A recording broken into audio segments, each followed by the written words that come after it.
Hi and welcome to cinema view. இன்னைக்கு நம்ம பார்க்க போற படம் 12th ஃபெயில். समझा रीस्टार्ट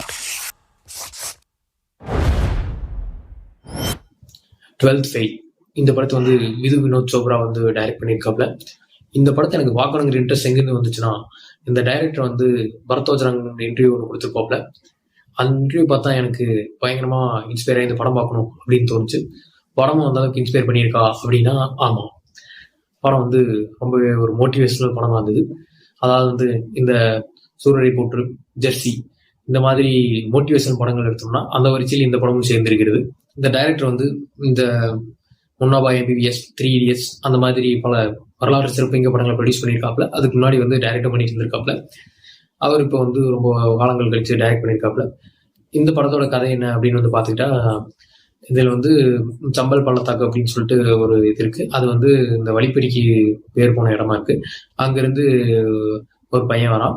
அவன் வந்து எப்படி படிச்சு அவன் IPS ஆனா அப்படிங்கிறதான் அந்த படத்தோட கதை. யூஸ்வலா நம்ம ஊர்ல வந்து இந்த 70களில் வர்ற கதை தான். வந்து திருடன் எப்படி போலீஸ் ஆனா அப்படிங்கிற மாதிரி ஒரு கதையா இருந்தா கூட, இந்த காலத்துக்கு ஏற்ற மாதிரி ப்ராக்டிக்கல் டிஃபிகல்ட்டி எல்லாம் ஆட் பண்ணி படத்தை வந்து அவங்க எப்படி UPS எக்ஸாம் கிளியர் பண்ணா அப்படிங்கிறத ஃபோக்கஸ் பண்ணி எடுத்தது வந்து ரொம்பவே நல்லா இருந்தது. இந்த படத்துல எனக்கு வந்து பர்ஃபார்மன்ஸ் பார்த்துட்டு அந்த ஹீரோ தான். அந்த ஹீரோ நம்ம நடுவில் ஏதாவது ஆட்ல நிறைய பார்த்துருக்கோம். விக்ராந்த் மாசே அவர் ஆட்ல பார்க்கும்போது நமக்கு சமயான்சமா இருக்காரு அப்படின்னு ஃபீல் ஆச்சு. அவரு தான் அந்த படத்துல நடிச்சிருக்காரா அப்படிங்கிறத என்னால் நம்ப முடியல. அந்த அளவுக்கு வந்து பாடியெல்லாம் இறக்கி மீச தாடியெல்லாம் எடுத்து ரியலிஸ்டிக்கா வந்து பார்த்தாலே நமக்கு ஒரு பானிபூரி விற்கிற வடக்கன் ஃபீல் கொண்டு வந்துட்டாப்ல. உண்மையிலேயே வந்து நல்லா இருந்துச்சு. அதே மாதிரி அவர் வந்து கடைசியில் கேட்ட மாதிரி ஒன்று சேஞ்ச் பண்ணுவாப்புல போலீஸ் கேட்டப்போ, அதுவும் வந்து நல்லா இருந்துச்சு. அதுபோக வந்து ஹீரோயின் கேரக்டரும் நல்லா இருந்துச்சு. அவங்க வந்து கொடுத்த சிறப்பாக பண்ணியிருந்தாங்க. அதுக்கப்புறம் ஹீரோவோட ஃப்ரெண்டு கேரக்டராக ஒருத்தர் வருவாப்புல. அவர் வந்து அவர் கேரக்டருக்குமே ஒரு டிரான்ஸ்ஃபர்மேஷன்லாம் இருக்கும். அவர் வந்து அவருக்கு பிடிக்காத வேலையை எப்படி பண்றது அப்படின்னு சொல்லி யோசிச்சிருப்பாப்ல. அவருக்கு பிடிச்ச வேலைக்கு எப்படி மாறுறாரு அப்படிங்கிறது, அவருக்கெல்லாம் எமோஷனல் சீன்லாம் வச்சு அது நல்லா இருந்துச்சு. அப்புறம் ரொம்ப முக்கியமா வந்து கௌரி அண்ணன் அப்படின்னு சொல்லிட்டு ஒரு கேரக்டர் வேற இந்த படத்துல வரும். நிறைய பேர்த்துக்கு வந்து வாழ்க்கையில வந்து என்னென்னமோ பண்றமே, பண்ணி தோத்துட்டுமே அப்படின்னு நினைக்கிறவங்களுக்கு எல்லாம் வந்து இந்த கௌரி அண்ணன் அப்படிங்கிற கேரக்டர் வந்து ரொம்பவே மோட்டிவேஷனலா இருக்கும். கண்டிப்பா அந்த கேரக்டர் உங்களுக்கு இன்ஸ்பயர் பண்ணும். இந்த மாதிரி வந்து படம் ஃபுல்லா நிறைய நல்ல கேரக்டர்ஸ் வந்து இருக்கும். இந்த படத்துல வந்து மியூசிக் வந்து இருக்கிறதே உங்களுக்கு தெரியாது, ஏன்னா அவங்க போடவே இல்லை. ரொம்பவே கம்மியான இன்ஸ்ட்ருமெண்ட்ஸ் யூஸ் பண்ணி ரொம்ப மெலோவாக தான் மியூசிக் இருக்கும். அது வந்து 1, 2 அப்படின்னு நம்ம எண்ணி முடிக்கிறோம், அடுத்த சீன் போயிடுவாங்க. அதே மாதிரி எடிட் பேட்டர்ன் எடிட் பண்ணது வந்து நமக்கு ரொம்ப நாள் கழிச்சு வந்து இந்த ஒரு சீன் ஓடிட்டு இருக்கும், வேற யாரோ பேசுறது கேட்கும். அப்புறம் பார்த்தா அது அடுத்த சீன்ல இருந்து கேரக்டர் பேசிட்டு இருப்பாங்க. அந்த மாதிரி வந்து ஒரு மாதிரி இன்டர்லாக் எடிட்டிங்கா இருந்தது. அது வந்து பார்க்கறதுக்கு அது பழைய மெத்தட் தான், ஆனால் இதில் யூஸ் பண்ணி தான் நமக்கு பார்க்கறதுக்கு புதுசாக இருந்தது. அதுக்கப்புறம் இந்த சினிமாட்டோகிராஃபி, அது வந்து இந்த அவங்க first early stage of life ஸ்டம்பிளில் காட்டுறதா இருக்கட்டும், அதுக்கப்புறம் அவன் டெல்லி போனதுக்கப்புறம் காட்டுறதா இருக்கட்டும், அப்புறம் ஒரு சீனில் வந்து ஒரு ஹில் ஸ்டேஷன் போகல ஹீரோ அதை காட்டுறதா இருக்கட்டும், எல்லாருமே வந்து ஒரு டிஃப்ரெண்ட் ஃப்ளேவர் யூஸ் பண்ணியிருப்பாங்க. அது நம்ம பார்க்கும்போதே தெரியும், கலர் டோன் வந்து சேஞ்ச் ஆகுது. அதுவும் நல்லா பண்ணியிருந்தாங்க. அதுக்கப்புறம் இந்த படத்தில் எனக்கு பிடிச்ச சீன்லாம் என்னன்னா, இந்த ஹீரோ வந்து ஃபர்ஸ்ட் டெல்லிக்கு போவாப்ல. டெல்லிக்கு போனோன்னா இவர் நான் மட்டும்தான் IPS போறேன் அப்படின்னு நினைச்சிட்டு போகும்போது அங்க ஒரு 1,00,000 பேர் இருப்பாங்க. அவங்கள பார்த்து இவருக்கு தலை சுற்றி மயக்கமே வந்துடும். அதை இவங்க ஒரு மாதிரி பண்ணி அந்த கேப்சர் பண்ண அந்த சீன் கம்போஸ் பண்ண விதமே வந்து நல்லா இருக்கும். அது நல்லா இருந்துச்சு.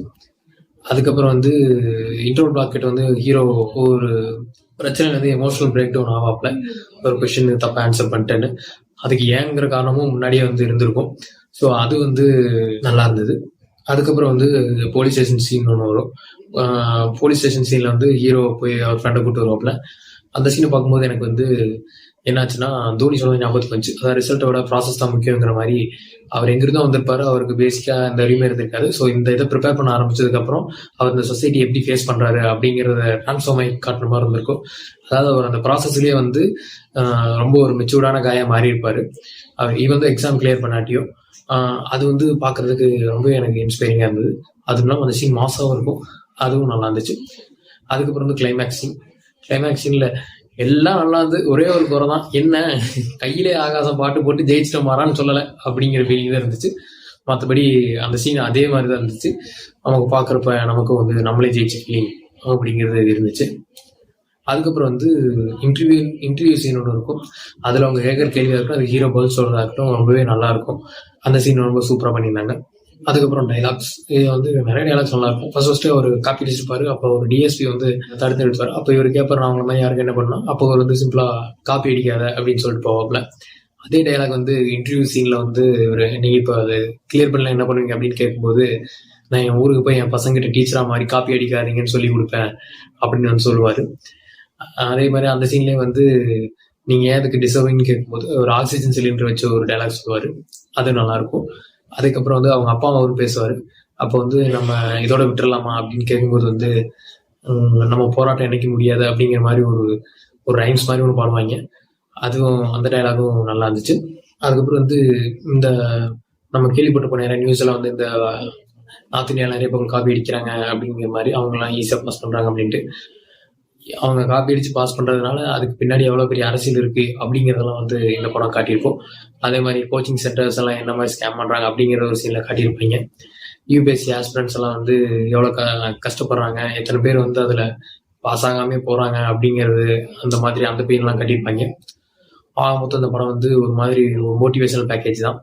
இந்த படத்துல வந்து நமக்கு குறைனா என்னன்னா, இது அதான் ஓவரா கருத்தூசி போட்டு மோட்டிவேஷனல் ஸ்பீச் ஏற்றுவாங்க. அதனால வந்து அந்த மாதிரி டைப் ஆஃப் ஃபிலிம்ஸ் எல்லாம் நம்ம பார்க்கறது இல்லை. நமக்கு அது தேவையில்லைன்னா நீங்க அவாய்ட் பண்ணிக்கலாம். இல்லைன்னா போய் மாட்டீங்கன்னா காதில் உங்களுக்கு ரத்தம் வந்துடும். மற்றபடி இந்த படம் ஒரு அருமையான படம், தரமான படம், எல்லாரும் கண்டிப்பா பார்க்க வேண்டிய படம்னு நான் நினைக்கிறேன். இந்த படத்துக்கான ரேட்டிங் வந்து 7.5 out of 10. இந்த வீடியோ பிடிச்சிருந்தா லைக் பண்ணுங்க, ஷேர் பண்ணுங்க, கமெண்ட் பண்ணுங்க, சப்ஸ்கிரைப் பண்ணுங்க. மறக்காம கீழே இருக்கிற பெல் பட்டனை தட்டி விட்டுருங்க. தேங்க்ஸ் ஃபார் வாட்சிங்.